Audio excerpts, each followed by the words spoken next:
اس کی نسبت یہ ٹھنڈک کچھ بھی نہیں تھی۔ یہاں کا موسم مجھے اپنے صوبے پنجاب کے موسم جیسا محسوس ہو رہا تھا۔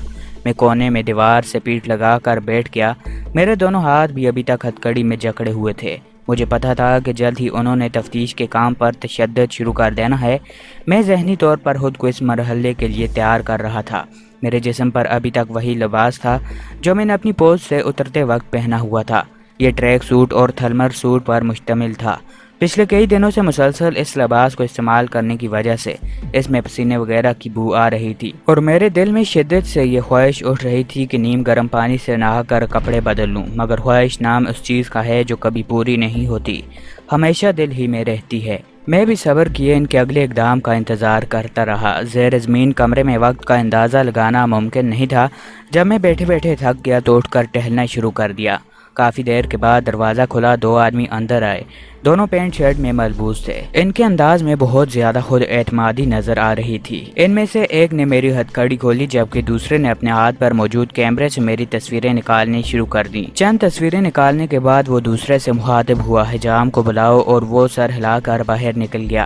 اس کے کمرے سے نکلتے ہی ایک لمحے کے لیے تو میرے جی میں آیا کہ میں کمرے میں موجود آدمی پر قابو پا کر وہاں سے فرار ہونے کی کوشش کروں، مگر پھر اس عمارت کی عدم و واقفیت کی بنا پر میں اس اقدام سے باز رہا۔ یوں بھی اس کیمرامین پر آسانی سے قابو پانا مشکل نظر آ رہا تھا۔ جسامت میں وہ مجھ سے کچھ ہلکا تھا، قد میں بھی کم تھا، لیکن لڑائی کے طور طریقوں میں قد و جسامت کی اتنی اہمیت نہیں ہوتی۔ ایک چھوٹے قد و قامت کا بندہ بھی لڑائی بھرائی میں ماہر ہو سکتا ہے۔ چند لمحوں بعد جانے والا ایک ایسا آدمی ساتھ لے کر اندر داخل ہوا جس کے ہاتھ میں ایک فولڈنگ سٹول اور اٹیچی کیس اٹھایا ہوا تھا۔ سٹول کمرے کے وسط میں رکھ کر وہ اٹیچی کیس کھولنے لگا۔ بیٹھو، کیمرامین نے مجھ سے مخاطب ہوا اور میں خاموشی سے سٹول پر بیٹھ گیا۔ حجام میری چھاتی پر سفید کپڑا بچھا کر اس طرح سے میری شیو بنانے لگا۔ کمانڈو کی ٹریننگ سے پہلے میں شیو کیا کرتا تھا، مگر اس کے بعد چھوٹی چھوٹی داڑھی رکھ لی تھی۔ برفانی علاقے میں گزرا عرصہ میں نے داڑھی کو بالکل نہیں چھیڑا تھا، اور اس وقت میری داڑھی کافی بڑی نظر آ رہی تھی۔ حجام نے اس طرح کی مدد سے چند منٹوں میں میری داڑھی صاف کر دی۔ سر کے بال بھی کافی بڑے ہوئے تھے، مگر اس نے ان کو نہ چھیڑا، اور داڑھی مونڈنے کے بعد وہ اپنے اوزار دوبارہ اٹیچی کیس میں ڈالنے لگا۔ اس دوران دوسرے دونوں خاموشی سے کھڑے رہے اور حجام کو کسی قسم کی ہدایت نہ دیں، اور اس کا مطلب یہ تھا کہ وہ پہلے سے ہی بریف کیا گیا تھا۔ کیمرہ مین دوبارہ میری تصویر اتارنے لگا۔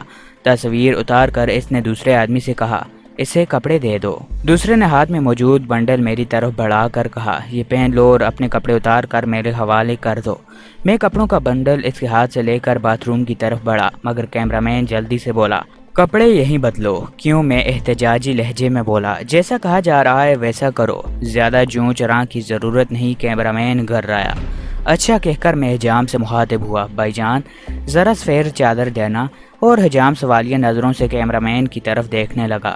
کیمرہ مین نے ایک لمحہ کے لیے سوچا اور پھر اسبات میں سر ہلا کر اپنی منظوری کا عندیہ دے دیا۔ حجام نے ٹچ کیس سے سفید کپڑا نکال کر میرے حوالے کر دیا۔ میں نے کپڑوں کا بنڈل کھول کر دیکھا۔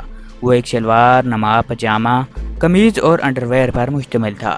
مجھے وہ بالکل CMH میں مریضوں کو دیا جاتا ہے والا لباس لگا۔ میں نے 4 دہوتی کی طرف کمر پر لپیٹ کر اپنا تمام لباس اتار دیا اور پھر ان کا دیا ہوا لباس پہن کر حجام کو واپس کر دیا۔ کیمرہ مین نے دوسرے آدمی کو میرے اتارے ہوئے کپڑے اٹھانے کا اشارہ کیا اور وہ تینوں کمرے سے نکلتے چلے گئے۔ دروازہ باہر سے بند کرنا نہ بھولے تھے۔ نئے کپڑے پہن کر میرے دل میں نہانے کی خواہش جاگی اور میں ٹوائلٹ کی طرف بڑھ گیا کہ باتھ روم تو ادھر تھا ہی نہیں، مگر جب پانی کو ہاتھ لگایا تو نہانے کی خواہش دم توڑ گئی۔ اتنے زیادہ ٹھنڈے پانی سے نہانے کا مطلب خودکشی کے علاوہ اور کچھ نہیں تھا۔ میں چپ چاپ کمرے میں آ کر بیٹھ گیا۔ تھوڑی دیر بعد دوبارہ دروازہ کھلا۔ اندر داخل ہونے والے نئے آدمی تھے۔ ایک نے ہاتھ میں ایک میلا سا گدا، ایک کمبل اور ہلکا سا تکیہ پکڑا ہوا تھا، جبکہ دوسرے کے ہاتھ میں کھانے کے برتن تھے۔ کھانے میں 3 روٹیاں اور پالک نماز سبزی میرے سامنے رکھی گئی۔ مجھے کھانا کھائے ہوئے کافی دیر گزر گئی تھی، اسی لیے میں تینوں روٹیاں چٹ کر گیا۔ وہ دونوں برتنوں کے انتظار میں ادھر ہی کھڑے رہے۔ جیسے ہی میں کھانے سے فارغ ہوا تو وہ برتن اٹھا کر چلے گئے۔ میں نے گدا فرش پر بچھایا اور کمبل اوڑھ کر لیٹ گیا۔ ویسے بھی اس کے علاوہ میرے پاس کرنے کو کچھ بھی نہیں تھا۔ ٹریننگ کے دوران ہمیں قیدی کیمپوں میں فرار کے طریقے سکھائے گئے تھے، مگر وہ مروجہ قیدی کیمپوں کے متعلق تھے اور اس جگہ قابل عمل نہیں تھے۔ اس قسم کے حالات کے لیے ہمارے انسٹرکٹرز کہتے تھے یہ بندے کی اپنی ثواب دیدہ ہے کہ ایسے حالات میں وہ بچ نکلنے کے لیے کیا طریقہ اپناتا ہے، لیکن اتنا ضروری ہے کہ صبر سے کام لے اور تیزی سے درستی نہ بھولے، اور سب سے اہم یہ کہ بچ نکلنے کے لیے اگر کسی اخلاقی ضابطے کی قربانی دینی پڑے تو دریغ نہ کرے۔ میں بھی کمبل میں سر چھپا کر وہاں سے فرار ہونے کے طریقوں کے بارے میں سوچنے لگا، مگر کوئی ترکیب ذہن میں نہ آتی دیکھ کر اکتا گیا، اور میری سوچوں کا دھار ایک دفعہ پھر اپنے گاؤں کی طرف مڑ گیا، اور یہی کچھ سوچتے ہی میں گہری نیند سو گیا۔ اگلی صبح ناشتہ لانے والے کی آواز سے میری آنکھ کھلی۔ گویا اس کمرے میں وقت کا اندازہ لگانا بہت مشکل تھا، لیکن چائے کے برتن دیکھ کر میں نے اندازہ لگایا کہ صبح کا ٹائم ہے۔ خواہش ضروریت سے فارغ ہو کر میں نے ناشتہ کیا، اور جو چائے اور ڈبو روٹی پر مشتمل تھا۔ ناشتہ کرنے کے دوران ناشتہ لانے والا خاموشی سے مجھے گھورتے رہے۔ ان کے چہروں پر مجھے کوئی خاص تاثرات نظر نہ آئے۔ ان کے اسپاٹ چہروں میں سے اندازہ لگایا کہ وہ میرے بارے میں لا علم تھے۔ اگلے 2 دن میں نے اسی کمرے میں گزارے، تاحال مجھے کسی قسم کی پوچھ گچھ نہیں کی گئی۔ تیسرے دن ناشتے کے قریباً 2 گھنٹے بعد بلاوا آ گیا۔ مجھے بلانے والے وہ دونوں سپاہی ہی تھے جنہوں نے میری تصاویر نکالی تھیں۔ اس دفعہ دونوں نے ہاتھوں میں پستول پکڑے ہوئے تھے۔ میں خاموشی سے ان کے آگے ہو لیا، لیکن کمرے سے نکلتے ہی مجھے ان کے سہارے چلنا پڑ گیا کہ انہوں نے ایک کالے نقاب سے میرا چہرہ ڈھانپ دیا، جس کی وجہ سے مجھے کچھ نظر نہیں آ رہا تھا۔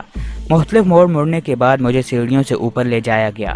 میں نے سیڑھیاں گنی، وہ تعداد میں 16 تھیں۔ سیڑھیاں چڑھنے کے بعد مجھے کافی گھما پھرا کر ایک کمرے میں لایا گیا، اور ان میں سے ان کا ایک ہی مقصد تھا کہ میں اس عمارت کے بارے میں کسی قسم کا اندازہ نہ لگا سکوں۔ میری آنکھوں سے پردہ ہٹایا تو میں نے خود کو ایک ایسے کمرے میں پایا جس کی دیواریں شیشے کی تھیں، جن سے باہر کا منظر نہیں آ رہا تھا۔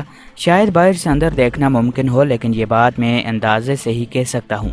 کمرے کے وسط میں ایک کرسی رکھی ہوئی تھی، مجھے اس پر لا کر بٹھا دیا گیا تھا۔ چاروں کونوں میں ہتھیار بند افراد چوکنے انداز میں کھڑے تھے۔ میرے سامنے ایک صوفہ سیٹ اور شیشے کی ٹیبل رکھی ہوئی تھی۔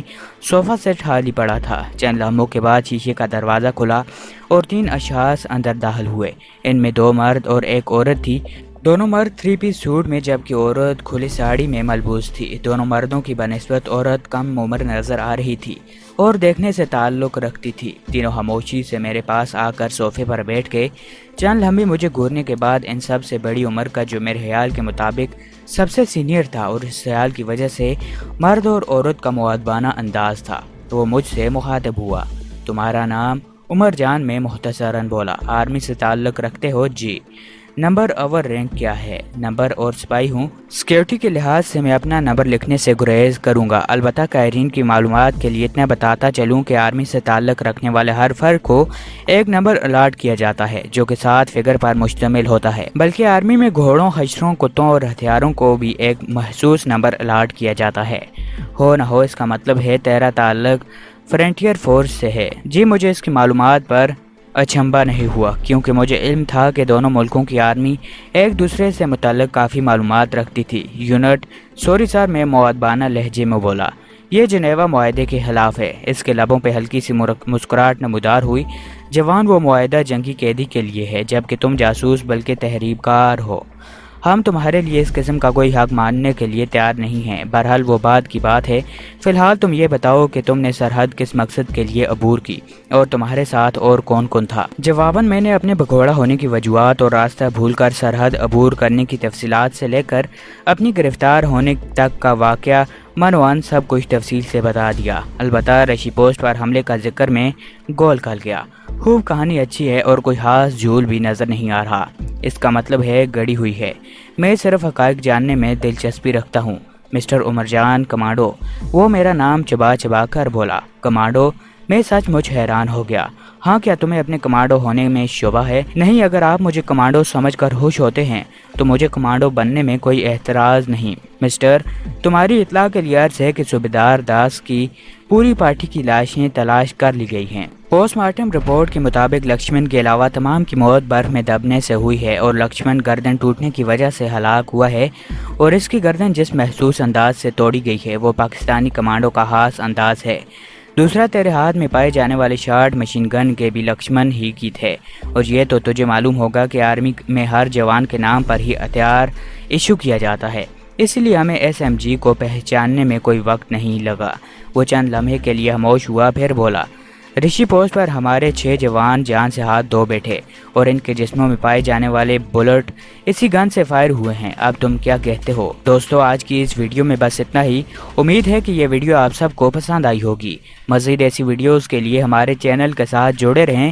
ہمارے چینل کو سبسکرائب کر کے ساتھ میں موجود بیل کے آئیکن کو دبا کے آل نوٹیفیکیشن سلیکٹ کرنا نہ بھولیے گا تاکہ ہماری ہر نئی ویڈیو کی نوٹیفیکیشن آپ تک پہنچ جائے۔